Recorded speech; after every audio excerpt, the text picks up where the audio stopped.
1 minute after 12, so I think we could start. Welcome, everyone. I'm Carol Runyon. I'm a faculty member here in the School of Public Health and director of the PIPER program for Injury Prevention, Education, and Research. And we're pleased to have a guest today. Before I introduce her, however, I want to draw your attention to our next seminar coming up on December 17th. Ed Boudreau, who is a specialist in suicide prevention. He'll be here consulting on some projects and has agreed to give a seminar in collaboration with the Department of Emergency Medicine on the topic detecting and addressing suicide risk in ED patients. So come if you can. I know it's right before the holidays, but it should be an interesting seminar. As will today's, and I'm really pleased to have with us today Nancy Weaver from St. Louis University. I've known Nancy for a long time, since she was a student in Chapel Hill a while ago, longer than either of us would like to remember. Skip that part. Skip that part. She has her bachelor's in math and statistics from James Madison University, got her MPH in biostatistics at Chapel Hill, and then went on and did a PhD in health behavior and health education, where she did work on a variety of topics along the way, including sports injury and several other injury topics, and then gravitated into health communication, which is what she's been focused on various topics over the last bunch of years. And she's an associate professor now in the Department of Behavioral Sciences and Health Education at St. Louis University, or SLU as I think they call it there. She's also an investigator with the Brown Center for Violence and Injury Prevention, and is doing really interesting work on child safety, child abuse prevention. And the talk today, I think, is going to be broadly about some health communication topics peppered with several examples. So thank you, Nancy, and I'm looking forward to it. My pleasure. Peppered, I like that. And let's just to give you a feel for the audience. How many of you here are students in the School of Public Health? Faculty in the School of Public Health?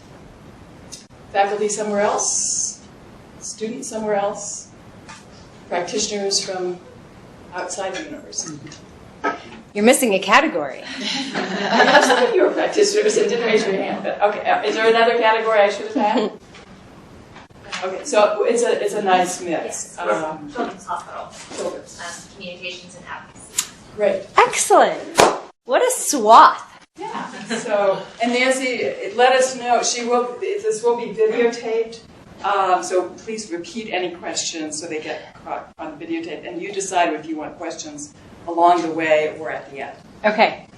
I'm happy to take questions whenever, about whatever, as the need arises. So feel free to interrupt as much as you'd like. I'd also really like to keep kind of these comments fairly well condensed and make sure we have a hearty chance for some conversation. And like Carol said, I'm going to start kind of broadly. Sometimes I think the science of health communication needs a bit of an introduction, and then how we link it to child safety, child abuse and neglect. I'm going to provide a few examples of how that happens, but I'm going to skim really fast over all the methods and measures and stuff. It pains me to do that. But I can return to that conversation at the end or later or by email if you'd like. But I really want to highlight the intersection between health communication and how we communicate with various audiences about health, particularly health of little kids. To orient the conversation, in order for children to grow up in a sort of an optimized environment for their health, we have lots of audiences we can focus on, and those of you recognize sort of this ecological framework. So we can focus on communicating with parents about their children. We can focus on the child, him or herself. And most interestingly, I think, currently, we can focus on the organizations that support health-promoting behaviors for the child. So the same principles from HealthComm that allow us to communicate with the parents also apply when we're talking to a CEO about adopting evidence-based programs, for instance, but the tact is a little different and the framing is a little different. So I'm going to spend most time talking about sort of the intrapersonal or interpersonal communication and highlighting ways in which that can be applied to other areas.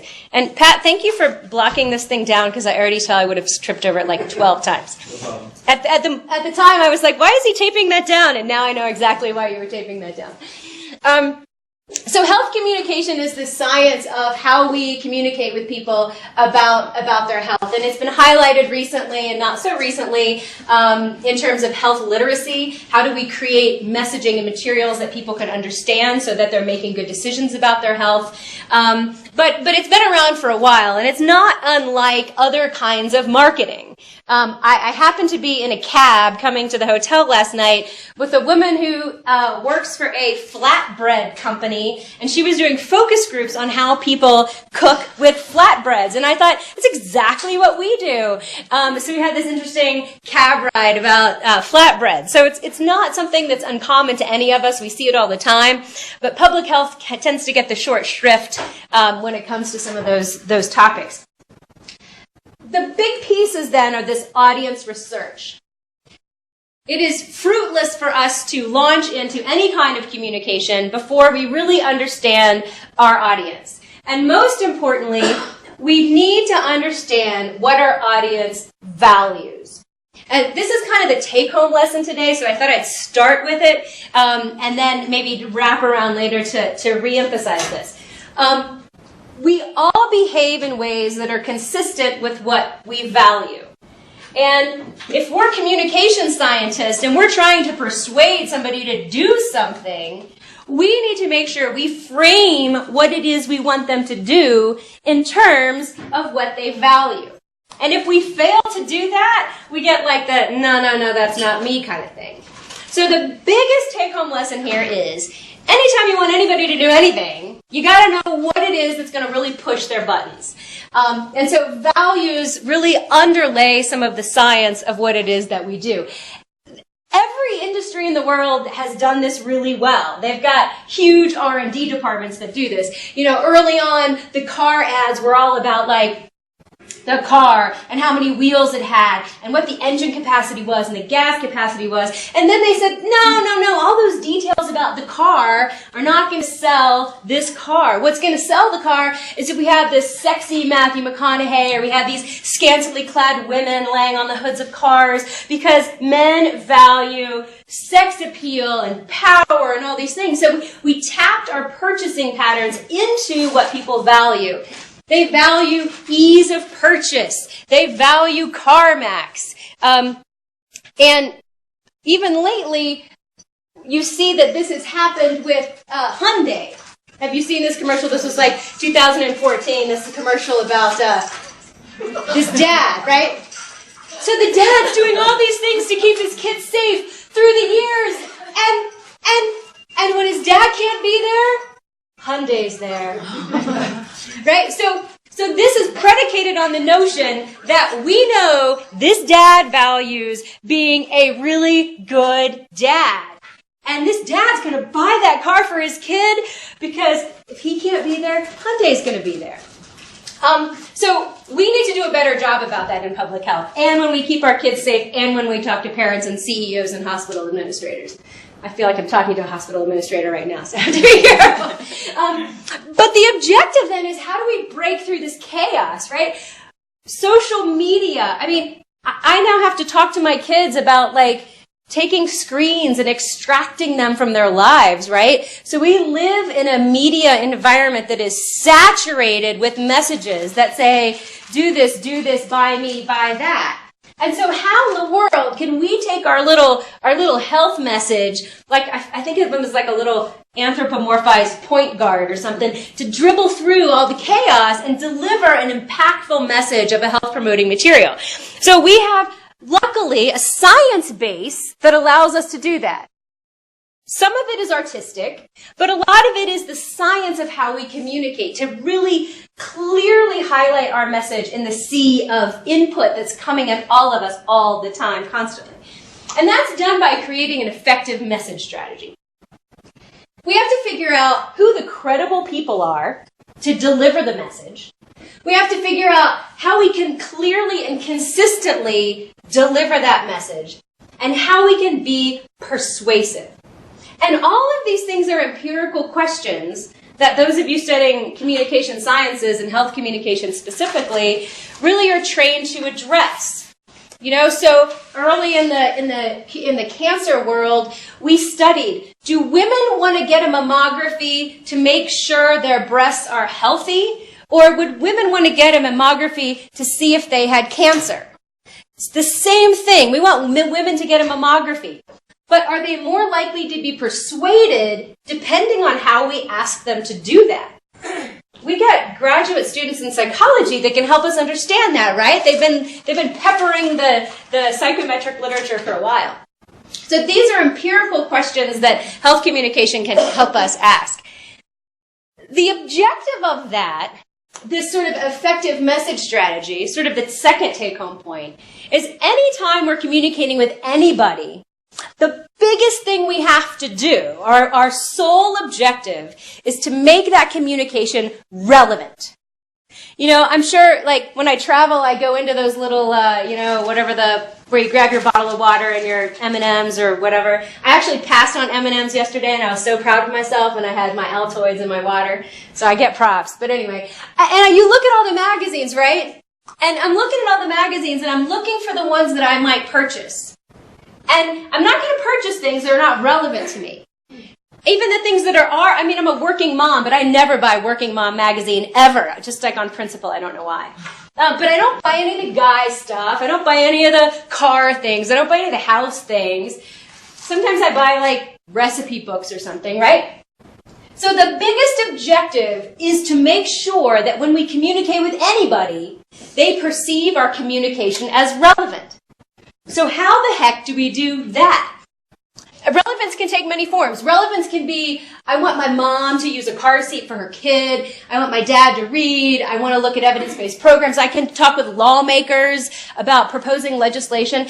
Any audience, regardless of the audience, benefits from an increase in perception of relevance. So that's our job. How do we stay relevant?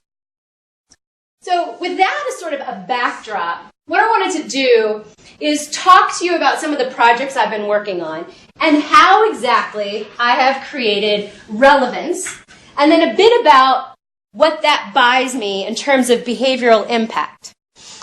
Stop me anytime. As I said, I'm going to kind of shy on the details a little bit. As a methodologist, that makes me sad. So if you want to talk methods, we can definitely do that, because I stuck some of the slides at the end. You know how presenters always do that? Because somebody's going to ask me a measurement question, so I have those at the end. So anyway, I'm going to start with parents, and I'm going to sort of ecologically work up and kind of orient you a little bit to the work that I've been doing and how that work has leveraged this notion of relevance. Any questions so far? Thoughts? Comments? Okay. So in order to communicate with parents, I have to know about parents. And it's not enough to know about parents at large. I have to know about parents as collectives, and I also have to know about parents as individuals. And the more I know about parents as individuals, even as individuals during different circumstances or at different times of the day, I can increase the relevance of my messaging, thereby increasing the likelihood that I will be persuasive, thereby increasing the likelihood they're going to do something I want them to do. So we rely on formative research to do that. Qualitative analysis. Those of you who are students studying this, all those qualitative classes on focus groups, in-depth interviewing, document review, that's a hardy science base on which to build this work. So I really encourage your exploration on those pieces.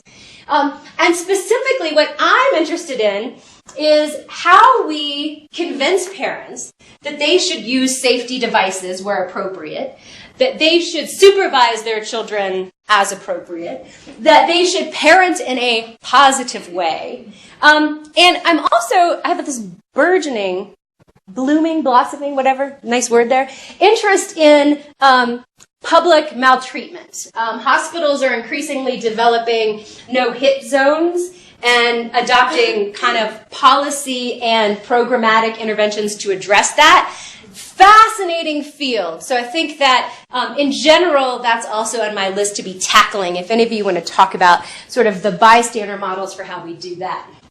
So if I want parents to do these things, how have I tried to get them to do those things? It relies on, do you guys know the elaboration likelihood model? The calm guy's shaking his head. Yeah. So the elaboration likelihood model says, okay, the best example is like a grocery store, so just allow me a food diversion for a minute. The elaboration likelihood model says that some decisions we make, we are really thoughtful about. Some decisions we make, we're just like, that looks good, right? So we make decisions using a central processing route, where we think about it, we engage in issue-relevant thinking, we compare, the fiber count on items, we are looking at whether it's organic, whether it's not, if it's grass-fed beef. We think about it hard, and we put something in our buggy, right? We do the same thing with car seats, sometimes. There are other ways we make decisions where we go, oh, that looks good. Right? We go, oh, I like the packaging. I like the colors. It's at my eye level. I can never find anything up here because I'm like 5 feet tall. But it's convenient for me. I use heuristics in making decisions. Both of these routes of decision making are important. But as message designers, we need to understand kind of what we're going for here. So we have to use strong arguments. We have to use health literate kinds of approaches. We have to make information accessible to all sorts of audiences. And we need to appreciate that not only do our words matter, but our colors matter, and our white space matters, and our pictures matters, and all those things that would have a parent go through the aisle and go, oh, I want to buy that. We have to take advantage of all the cues we have at our disposal. One way we do that is thinking about our audience in different levels of precision. So I could go to the library and I could buy a book on parenting, right? I probably have 27 of those on my shelf because that's how I parent. I read lots of books and smart people tell me how to do it.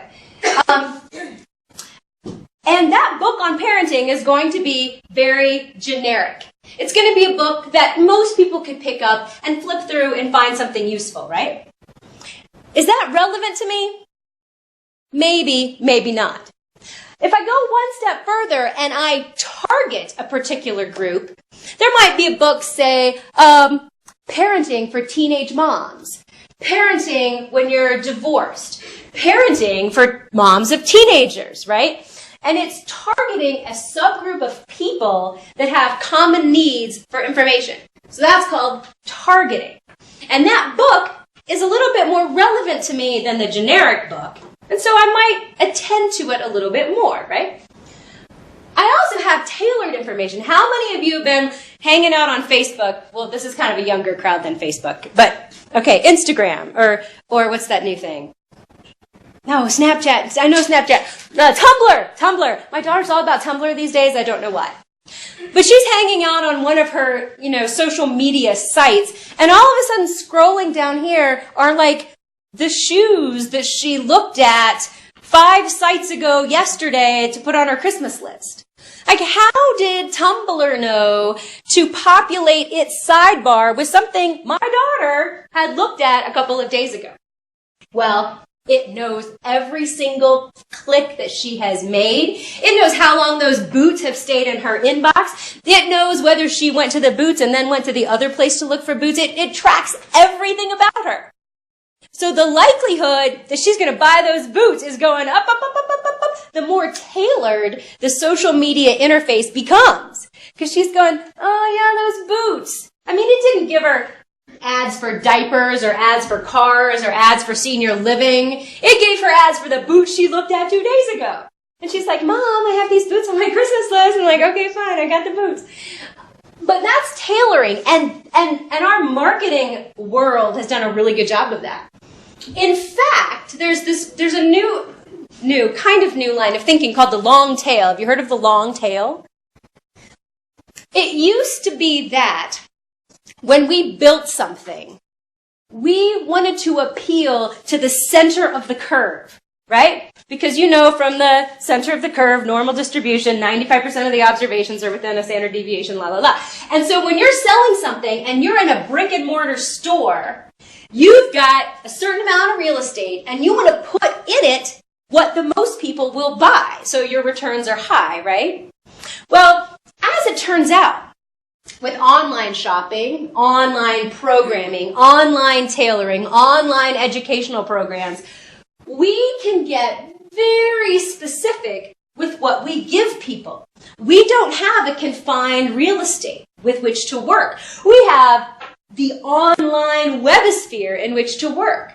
So what some new research has shown as, if you take everybody on this end of the tail, way down here, and you add them up, if you can move their decision-making just a little bit, you've actually done more for impacting that behavior than if you were to just have addressed the center of the distribution.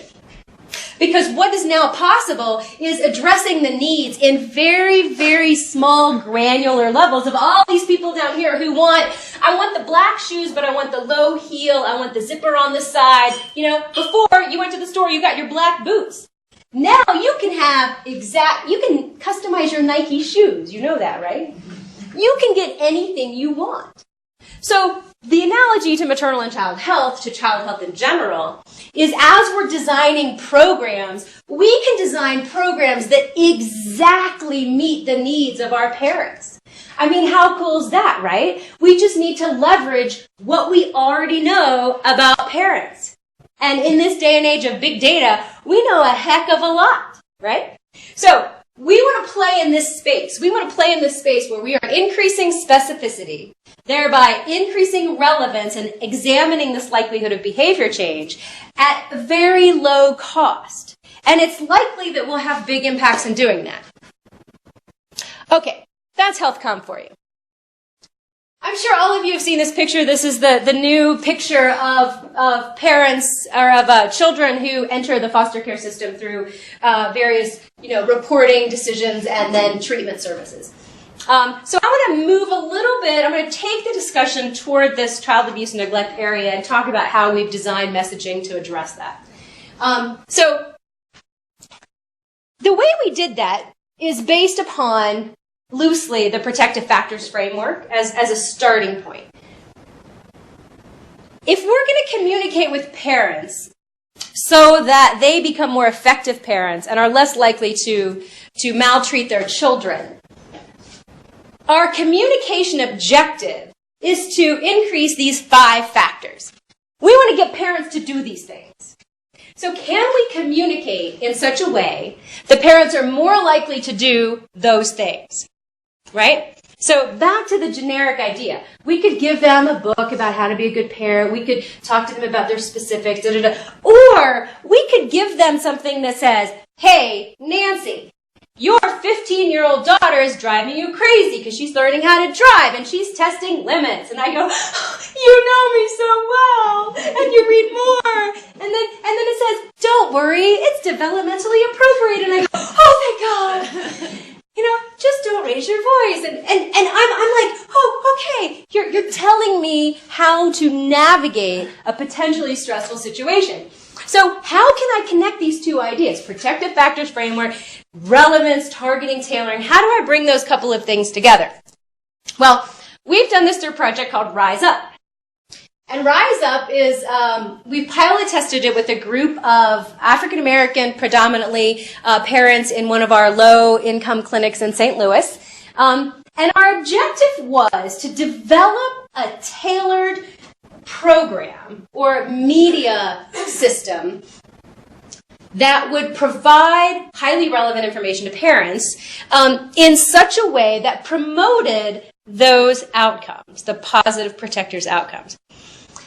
We did this also knowing that we didn't want to leave behind some of the injury prevention work we had done previously, which showed that if you give people really good tailored information about injury, they tend to adopt injury prevention behaviors as well.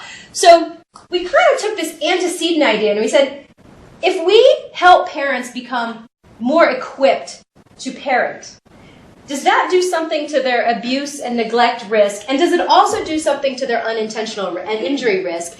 And are those things related? You know, if we help a mom engage purposely with her child during bath time, we've increased nurturing and attachment. We've also decreased drowning risk. If we help a mom understand how to soothe a crying child in the car, we've given her some coping skills, but we've also protected the child from traffic crash. So how can we integrate these ideas by using a common paradigm of sort of a parenting strategy, which incidentally has been done really well by social workers and clinical psychologists. We've got Triple P, we've got Incredible Years, we've got, nurse home visitation programs. We've got lots of things that do that. But can we do this for the general swath, to use that term now twice in 1 hour, of the population? Unintended. It just came to me. So can we do something a little more universal? And this was kind of our model for that. Our message development process started with the protective factors framework, but it said, our focus group mom said, there are just times when it's really hard to be a good parent. Those times are these. There are really 5 times where it's really hard to be a good parent. Parents in the room know this. And then there are a host of injury risk factors that are most common for particular populations. And so we integrated the behaviors that we wanted to see from the protective factors framework and the times at which those behaviors were most challenging to adopt. And we created situational specific information for parents about those issues. We then asked parents, hey, when does it freak you out most to be a parent? Turns out most of them said when my kid cries. So we have a huge library then of different permutations and combinations of messages, paragraphs, text, that a specific parent would get in response to their answers on an assessment. And we presume that that's going to decrease risk. And then we had some pie-in-the-sky idea that it was going to shift parenting identity, and it didn't, but I'll spare you that story later. And it came out looking like this. So it's called Rise Up. It's an acronym: Remember, Interact, Speak, Enjoy. It's tailored. So a parent comes into the waiting room at our clinic. They answer some questions. They get a piece of paper that looks like this, that's tailored to the areas that the parent, him or herself, would benefit from attending to. It does that in a way that makes the information relevant for the parent and is consistent with the theoretical underpinnings of the child abuse, neglect, and the injury control literature, along with health literacy, health comm, behavioral science, all that stuff. And so it goes on like this. A mom who's been there, it's got role modeling scenarios, all the things, all the little buzzwords you put in there. It ends with a behavioral contract and also a tailored box on where they should go for help.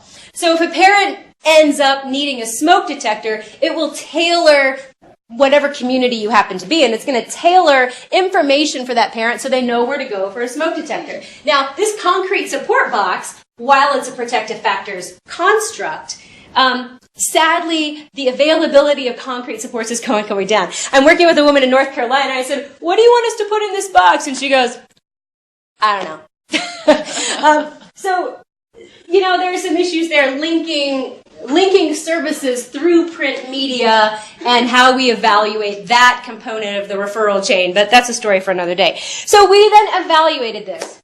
And here's your method Snapchat story. See, I use the word Snapchat. That's showing you that I'm relevant because I'm using a term that teenagers use and I'm not almost 50. So you should be paying attention to what I'm saying now because I just increased the relevance, right? Okay, so this is sort of the overview of what we did. It was basically a pre-post with a couple of hundred parents, and we wanted to see, gosh, we went through all this work to develop Rise Up, right? Did it work? Did we just spend all this effort, develop this engine, build this kiosk, integrate this with anticipatory guidance and all these other cool things at the hospital if it didn't work? Well, it worked pretty well. If it works, we should be able to see that Rise Up made people pay attention. by communication mediators, it's kind of like, for those of you who are more evaluation informed or do more work in evaluation than health comm, we want any sort of health communication thing. We want somebody to be able to remember it and know what they read and be able to tell you later on that they read it and share it with friends and family. Because if it just printed out and went in the trash, it has no chance of affecting behavior at all. So we have to first measure, like, did you get it? And did you read it? And did you like it? Because that's kind of our type 3 error avoidance thing. We have to make sure that it at least got into the right hands. So in fact, most people recall it. Most people had a positive affect to it. They really liked it. They talked about it with their friends. Most people said that they changed their risk area. So 53% of parents had a different highest risk after they used it. At first they said, oh my gosh, crying stresses me out. We gave them Rise Up. In an ideal world, they went, oh, this is great information. Let me do this more successfully. They did. And we asked them again, what are you stressed about now? And they said to themselves, I'm not stressed about crying anymore because you guys did such a great job telling me how to deal with that. What I'm stressed about now is eating and toileting. Now, we know that there are methodological limitations to drawing that conclusion, which we can entertain later. But we have at least some preliminary evidence that this information is salient. When we look at their risk scores in general, parenting risk scores decreased by 33%. So by giving people this just quick, tailored information, we're changing the behavioral orientation of parents. I'm going to skip down here to some of these because we also see that behavior is changed more likely with lower education and with African American adults. So not only are we decreasing maladaptive parenting behavior, we're improving parenting behavior for those groups of parents in whom we really want to. And also, this slide is a little dense, so bear with me. Do you recognize these kind of shapes of these distributions? So those students, those EPI students might recognize this as kind of a dose-response relationship. So parents who used the tips we gave them more often are those parents who said that the communication applied to their life, liked using it, liked learning about parenting in the clinic. So this gives us some evidence that it's the communication piece that is associated with the outcomes that we're looking for. Because as the communication mediators increase, our desirable outcome increase, because they're statistically associated at least. And this, while we have lots of methodological flaws we can talk about, gives us some added evidence that it's the Rise Up materials that help propel some of this change in behavior. Also is that when we ask them, what did you do? They gave us really specific ideas. I read to my child at bedtime. Well, now how do they know how to say that unless we told them, hey, read to your child at bedtime, right? So they gave really specific ways in which their behavior has changed as a result of that. And so while maybe we didn't take really poor, it's in quotes for a reason, poor maladaptive parents and treat them with high intense interventions, we gave them enough to shape their parenting, shifting the curve hopefully a little bit to the desired direction. Okay, so that's a little bit about customizing messages for parents. Any questions about that? Thoughts, comments? Pause. Yes. So I'm just going to make some random statements and then see how you react to them. So, my favorite. So, what you described so far seems to match where intervention and need of the community are in sync with one another. And that's usually like fairy tale for us. So if you're like global health practice, the problem tends to be that the intervention and its goals do not align with the needs of the community. And even sometimes when that malalignment occurs, we still need intervention to be introduced because we've seen that in other places it works. But you know, people adopt things at different levels, and so the issue of relevance and engagement becomes even more critical. So the question then becomes, beyond trying to communicate to reach people, how do you factor in user characteristics or community characteristics in a way that certain people are more open and other people are less open? And then how do we measure that and use that to define relevance of communication or engagement of new interventions? Carol asked me to summarize the questions, but I'm not sure how to do that. So a random reaction to your random thought is that the idea is that we must make sure that the interventions we develop meet the needs of the community. And the singular way to do that is to make sure that the intervention is derived organically from the voices of the community. And we could talk about the community as being the mom, but we can also talk about the community as being the doctor, or the provider, the nurse practitioner who's saying, these parents need parenting skills.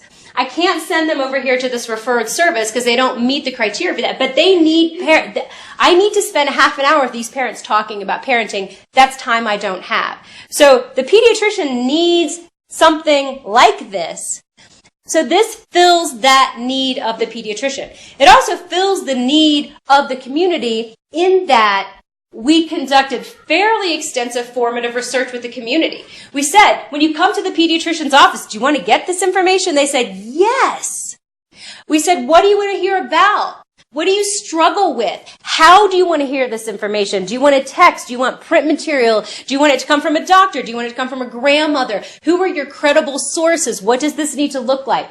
So while it wasn't strictly a CBPR kind of approach in that it generated from sort of that organic place originally, with the agenda in mind that we wanted to promote positive parenting and safety behaviors, it was about as organic as you can get, mixing the needs of the organization and the pediatricians with the needs of the parents in creating something that would work for both audiences.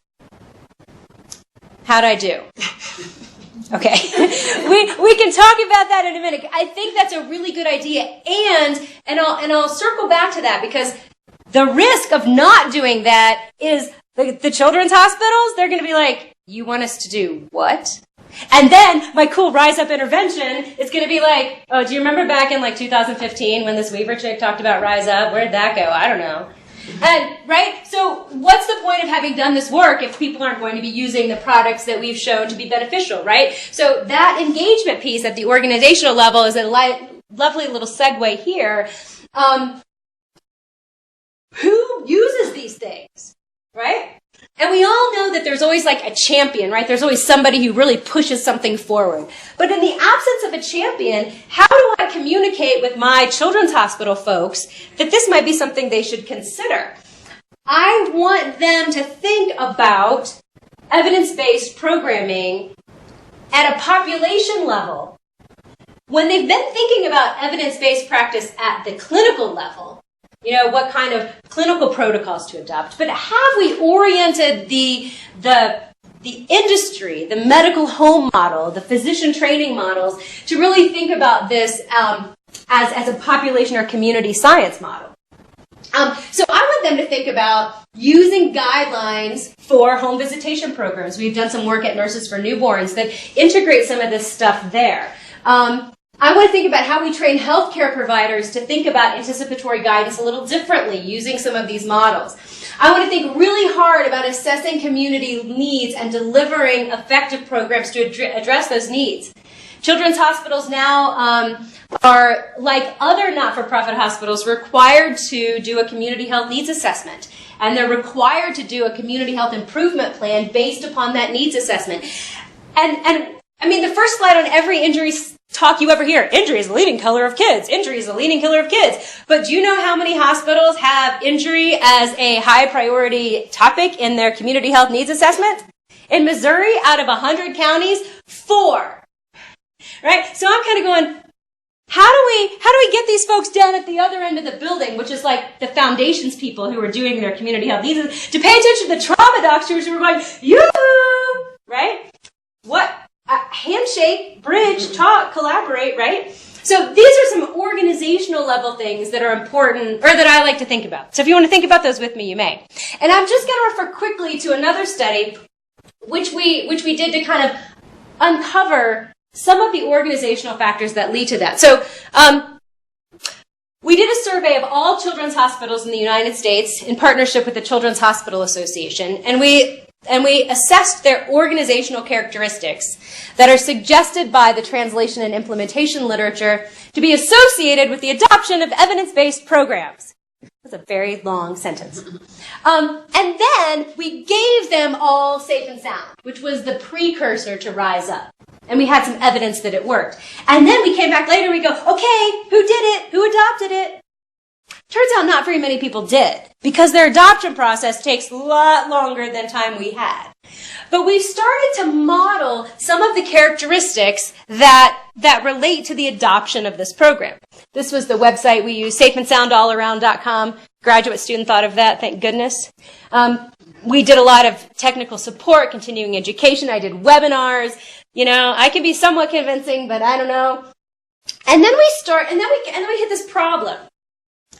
This is the one methods piece I'm going to highlight, because when you study organizations as your unit of analysis or your unit of program, you have a sample size problem, right? So if you've got 200 children's hospitals in the whole country, you're feeling pretty good about yourself because you're like, I just studied the whole country. And then you go, oh crap, I only have 150 cases. And then you go, hello, biostatistician friend. And they say, don't worry. We have some new technology we can use that really allows us to be stingy with our degrees of freedom, because we've got lots of organizational factors we would like to study, but we've got a model that's not going to converge because you don't got enough people. So we're using some neat kind of random forest models to look at the salience of different constructs to predict not necessarily adoption, but those hospitals who are planning to adopt. And it turns out that hospitals that are really open to adopting these population-level evidence-based programs, at least the one I tried to give them, they look a little different than hospitals who do, right? Or don't, or do, whatever, however I got that backwards. And so our job is twofold. The people who are really primed to adopt evidence-based community population-level programs to begin with, let's push them ahead. Let's give them everything they need, because they're early adopters, they're high on way out of pre-contemplation, they're way over here in action, whatever model you want to use. And then the people who are like, excuse me, what's this evidence-based program you're talking about? We need to communicate with them differently, right? Because if I'm not a runner and I'm going to try to run a marathon, you're going to communicate with me differently than you would with somebody who's been running for 20 years. If I'm in an organization and I don't know what you mean by evidence-based programming, you're going to communicate with me differently than you are with somebody who's really on the cutting edge of implementing high-potent programs, right? The communication challenge is the same. And so this work kind of allowed us then to say, what are the characteristics that are more important to think about when we tailor information to hospital administrators or hospitals in general to help them, hopefully, be persuaded to adopt these kind of programs? And we had to rely on some kind of crafty little models to do that, looking at these random forest techniques, thinking about the homogeneity relative to the heterogeneity, and then identifying quadrants of characteristics that are the primary drivers in these kinds of decision makings. And we're kind of at the end of that. I have a very slow statistician. He's very good, but we always meet at Breadco and start talking about something else. So hopefully we're going to finish this analysis soon, which says that, like this model, for instance, it takes the 6 highestly associated continuous variables, and it suggests whether or not and what kind of transformation we need to do with those variables prior to entering them into a model. Because again, we're going to be very, very cautious about the model due to our low sample sizes. So it's kind of the opposite of the big data problem. We're going to need to be thinking about what to do with small data as we move forward with these dissemination models. All right. All of that to say, here are my kind of take-home lessons. I only have one slide of take-home lessons, so if you're thinking, when will this end? The answer is after my take-home lessons. Make your words count. It's very simple, actually. If you're talking with a patient, listen.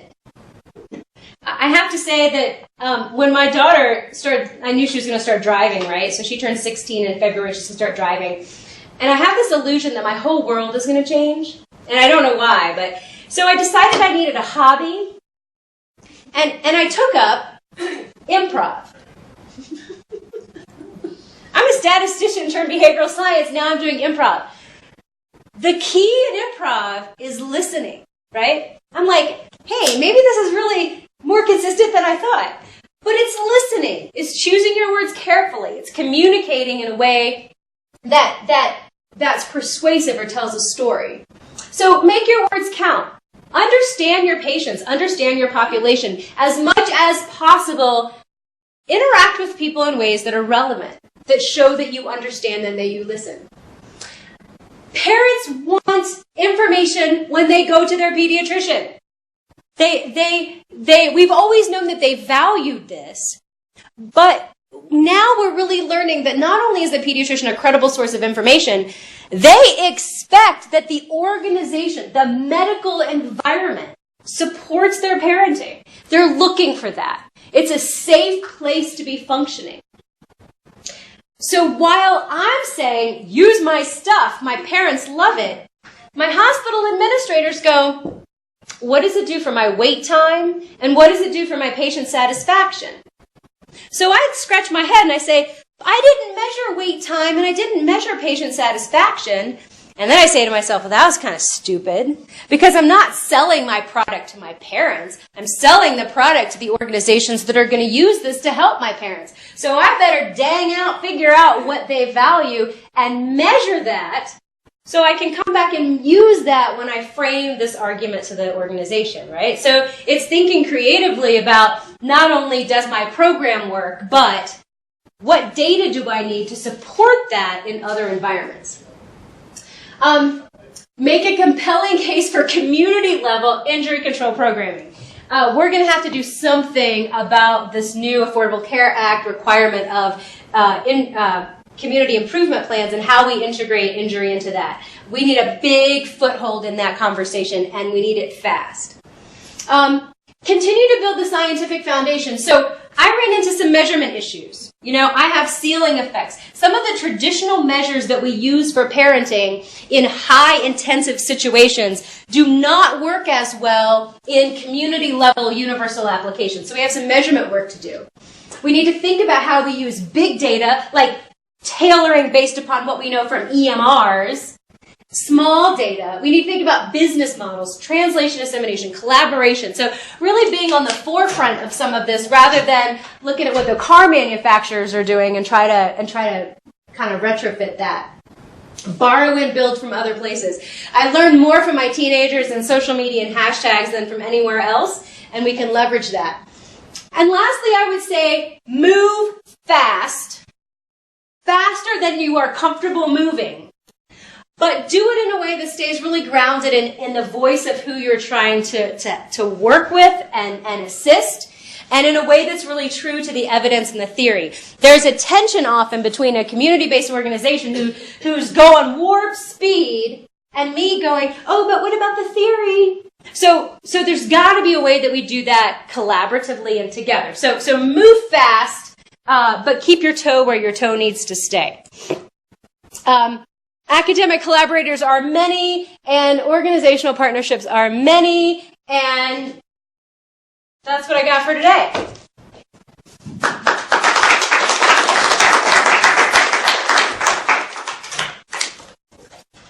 Comments, questions, thoughts? Yes? My question is, what's the big difference between long tail and tailoring?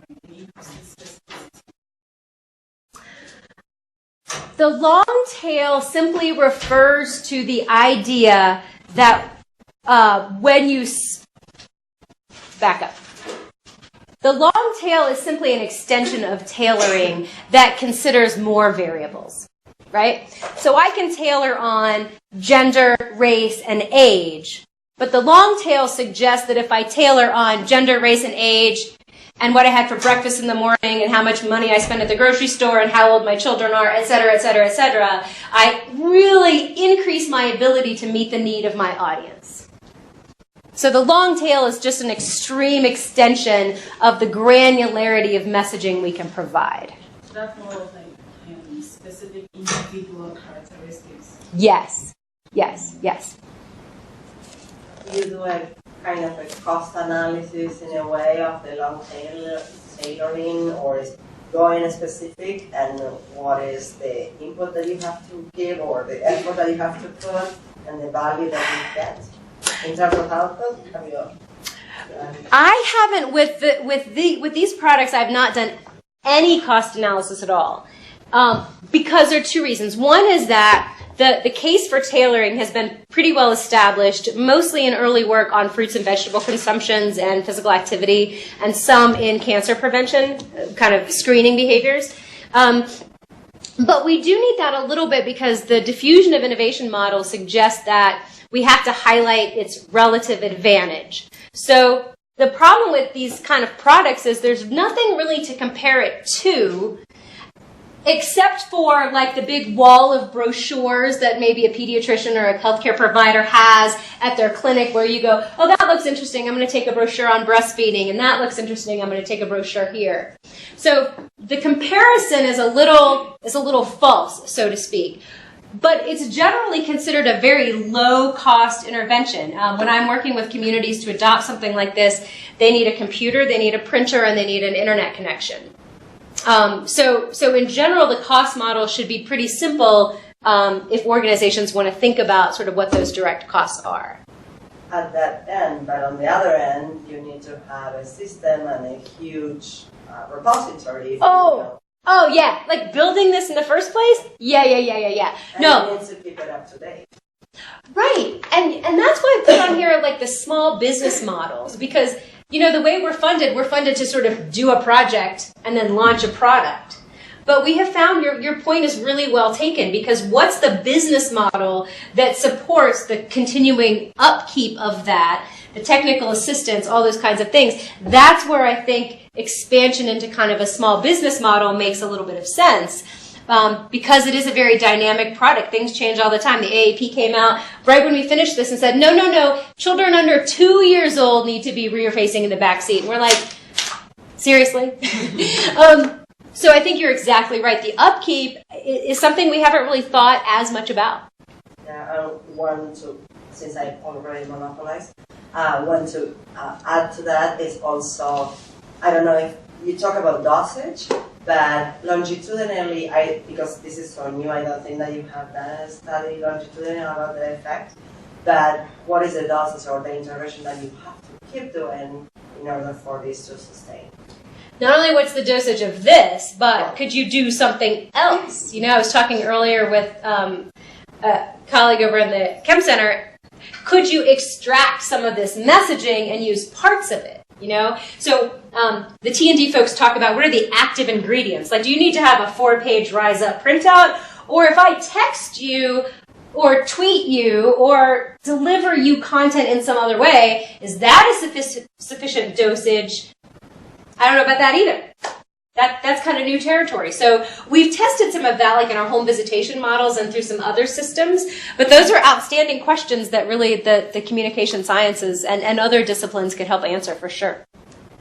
Yeah. You talked about the importance of the relevance of the message, but it would also seem like the person who delivers that message, whether it's a pediatrician or a home visitor, would need to be trained in delivering that message so that it really hits home to that client. Is that something you guys have invested some time in and training? Yes.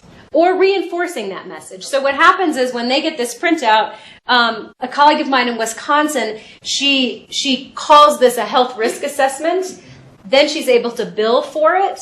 And we've built in a barcode scanner so she can scan the tailored report.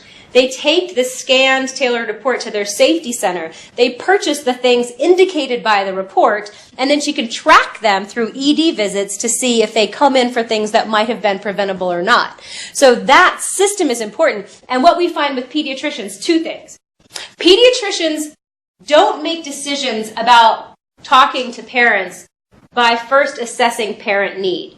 Pediatricians often go, oh, this was in the news recently, let me tell you about that. Or my cousin got hurt this way, let me tell you about that. So pediatricians they don't know how to talk about installing a car seat. That's not your skill set, their skill set, right? So the way they make decisions, though, is a little different. So who am I to come in and say, no, don't talk about that, talk about this over here. That goes counter. And then I end up butting heads with them because they're saying, I want to deliver my own content, not that stuff. How do I know what's in that, right? That's not my intention. My intention is to supplement and complement. The other thing is we had an arm in an earlier project where we looked at a three-tiered design. No safe and sound by itself, or safe and sound with a physician component. Like something would print out, would go to the doctor and say, talk about these things. No effects at all. A smidgen of increase. But integrating healthcare providers in that conversation, the evidence we have right now doesn't indicate that that's a compelling or salient ingredient of that programmatic focus. But you saw an increase from nothing to the safe and sound. Oh, yeah. So it's like nothing, and then safe and sound, and then a little bit to the doctors. Now, I will say that this is a technology program, so some of the reason that the doctor component might not have worked is like the doctor didn't get their thing, and the internet crashed, and so there's a lot of process stuff going on in here that makes this comparison a bit noisy. So I'll disclose that. Yeah. I have a question and then a contribution. I think you mentioned at some point that I think it was the first part of your presentation, the rise up. When parents are likely to share the information they see, it's a proxy indicator for how the likelihood of that message affecting their own behavior. Or unless I'm making an assumption, if they are more likely to share the message they receive, then perhaps it's affecting their behavior. I wouldn't say it's a proxy, but I would say the two things are associated in a causal way. So if they have Rise Up, if they share Rise Up with their friends, they've acted on that information in a way that indicates they have attended to it and find it valuable. Now, I don't know if that means they're going to go buy a car seat, but we do have some evidence that those people who attend to things in a more complete way are also more likely to change their behaviors. So it's not a proxy for behavior change per se, but it seems to be an important mediating pathway by which behavior change occurs. Okay. So my second, it's a contribution. Are you familiar with the book Contagious? Yes. Yes. So I've been involved with designing messages, and my supervisor always tells me to try and include some of these principles because it has it has more engagement. It has a higher likelihood of people engaging with the message if it has some of these principles. So I'm just wondering if you have used any of these in your messages and if you've had any success. You know, that's interesting. I've not used those ideas directly, only to the extent that they're sort of revealed in other kinds of literature bases. But that's not a bad idea. I like that idea. Yeah. So in Rise Up, did you have parents that dropped out of the study? And then do you kind of know why the reason was? Well, it was just a quick pre and post. We had about a 58% follow-up rate, which we're pretty happy with just given the transient nature of our population. So it's hard to follow up this population, though. So I think that, and while we intended for like a 3-week follow-up, we were kind of at like over 5-week average follow-up. Our follow-up was not clean and pretty and elegant by any stretch of the imagination. So there is a lot of dropout. And it could be that the people who dropped out or we were not able to follow up with, maybe they look very different than the people that we were. So certainly this little pilot needs some more substantiation in terms of rigor than we currently have. Is that study in process? Well, there's a grant. What I have found, what I've been thinking about more recently is foundations who do work in St. Louis. because I think establishing something locally tends to have a bit more traction with some of our local foundations, and framing it as a maternal and child health issue also allows it to get a bit more traction. So I have a couple of foundation grants sort of stirring around, but you could check with me in a month and make sure I did that.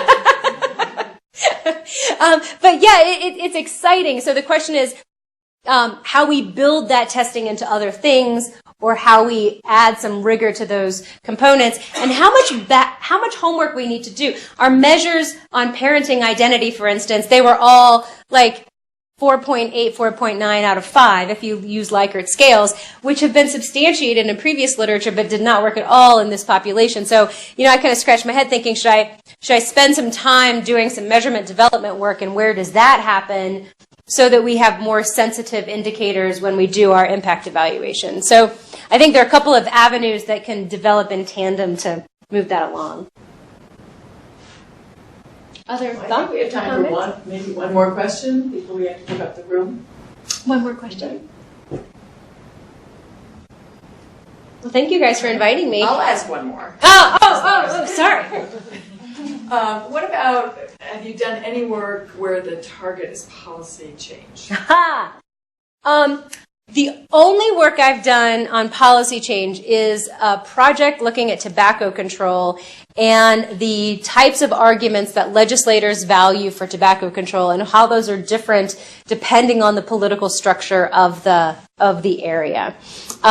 So how you frame an argument when you're trying to convince a legislator to do something is similar, but it's framed differently. So I've only done a little work on that. Ross Brownson at WashU has done more work in that space. But you're not talking with a legislator, you're talking to his aide, and then it's kind of like when back in the day we used to send our tapes to the record studio and hope they listened to our song that we made up, right? It's kind of like how do you even get your foot in the door? So your peripheral cues are more important, your arguments are more important. It's a little different, but the same. And I haven't done much of that. I will say that if any of you are students and you're looking for, other collaborative opportunities, email me. I'm always excited to talk about these thoughts and pursue other collaborations or ideas. Some of your ideas have been really great, and I'm always interested in kind of furthering the conversation. So if you want to reach out, I'm happy to chat by email or continue the conversation in other ways. Thanks for having me. Thank you, Nancy.